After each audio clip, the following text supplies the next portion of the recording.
krećemo odmah, znači u srž današnjeg dubinskog istraživanja. Gledamo šta Sam Altman misli o budućnosti veštačke inteligencije. Baziramo se na njegovim, prilično otvorenim izjavama. Cilj nam je da nekako proniknemo u te njegove poglede na, kako on to vidi, ogromne promene koje AI donosi. I naravno kako bismo mogli da se nosimo s tim talasom. Altman, on ne uvija reči. Pominje strašna vremena koje dolaze. Čak ovo naziva najvećim tehnološkim promenama koje smo ikad imali. Da, to su baš krupne reči. Stvarno. Jesu. Ajde da vidimo šta stoji iza toga. Jedan od ključnih delova njegove strategije je ta ideja puštanja AI tehnologije u svet. I to čak, kako kaže, u nesavršenom stanju. Malo deluje kontraintuitivno, zar ne? Pa, na prvi pogled da, ali čini se da logika iza toga da se društvu da šansa da se nekako postepeno navikne. Njegov argument je, citiram ga sada, mislim da ljudi moraju da osete to. Znači, ideja je da se stvori neka intuicija, neko razumevanje iz prve ruke, pre nego što tehnologija postane previše moćna ili sve prisutna. A to nesavršeno stanje? Pa to nosi svoje rizike, naravno. Verovatno misli na modele koji, još uvek mogu da daju netačne informacije ili pokazuju neke pristrasnosti.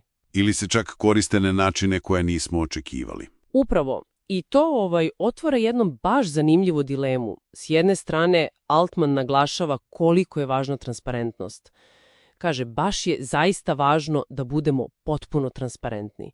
A onda, s druge strane, priznaje da neki aspekti razvoja, treba da budu razvijeni više u tajnosti. Kako sad pomiriti to dvoje? Delo je suprotstavljeno. To je suštinsko pitanje, da. I ta napetost, to nije samo tehničko pitanje. To je, kako da kažem, fundamentalna dilema AI razvoja.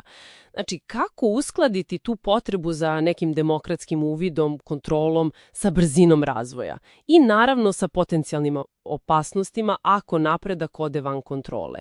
Altman očigledno pokušava da nađe neki balans. Kad pominje sigurnosni aspekt koji ne smemo zanemariti, ne želimo potpuno da zanemarimo sigurnosni aspekt, verovatno misli na ceo spektar rizika. Od zloupotrebe AI za, recimo, dezinformacije, cyber napade, sve do onih dugoročnijih egzistencijalnih rizika, vezanih za superinteligenciju. A to zahteva baš pažljiv, kontrolisan razvoj. Jasno, taj balans. I upravo zbog veličine tih potencijalnih promjena, on upućuje jedan, globalni poziv. Kaže, mi to treba da shvati ceo svet koliko god ljudi možemo, da razume ovo, da bude dobro i loše i da se uključi u to. Zašto je to po njemu toliko presudno? I pojedinci, naravno, imali opšte vremena da se prilagode, da razmisle, da, kako kaže, osete šta se dešava. To je, znači, preduslov da bismo kao globalno društvo mogli da donosimo neke informisane odluke o budućem pravcu, uključujući i pitanje regulative. Lepo kaže, kakav bi trebao da bude globalni regulatorni okvir. A bez tog širokog angažmana? Da, postoji rizik da odluke donosi samo mala grupa ljudi. Ili da nas tehnologija, jednostavno pretekne. I to nas onda dovodi do te ideje upravljanja ovom ogromnom tranzicijom.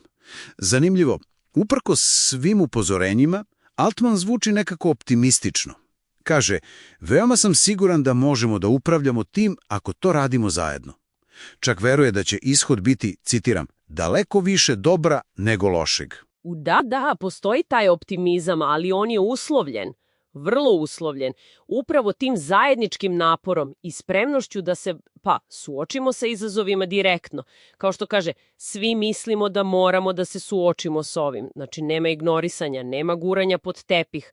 Ako ovo povežemo sa širom slikom, vidimo tu neku viziju gde se potencijalne loše strane ne negiraju, nikako, ali se veruje da se mogu prevazići kroz globalnu saradnju, kroz proaktivan pristup. To je veliko ako do duše. Jeste, veliko ako, ali on izgleda smatra da je to jedini put. Nema alternative. Dobro, znači kad sve saberemo, šta je suštinska poruka, rekao bih? AI donosi fundamentalne, verovatno neizbežne promene. Ogromne. Pristup njima mora biti oprezan, da, ali i otvoren za neko postepeno uvođenje u javnost, da bi se omogućilo prilagođavanje. I onda, neophodno je široko društveno razumevanje, angažovanje, a ključ leži u zajedničkom globalnom upravljanju ovom, moćnom tehnologijom. Upravo tako, to je to. I to nas ostavlja sa jednom baš važnom mišlju za kraj, koja direktno proističe iz Altmanovog insistiranja na globalnoj uključenosti i na regulativi. Pa ako su globalni konsenzus i zajedničko upravljanje zaista ključni, postavlja se ono fundamentalno pitanje: kako svet sa svim svojim različitim interesima, vrednostima, političkim sistemima, brzinama razvoja, kako uopšte može postići neki smislan, a i pravovremen dogovor? Dogovor o upravljanju nečim tako moćnim i tako brzo evoluirajućim kao što je AI, pre nego što nas, sama tehnologija ostavi daleko iza sebe. To je možda centralni izazov našeg vremena.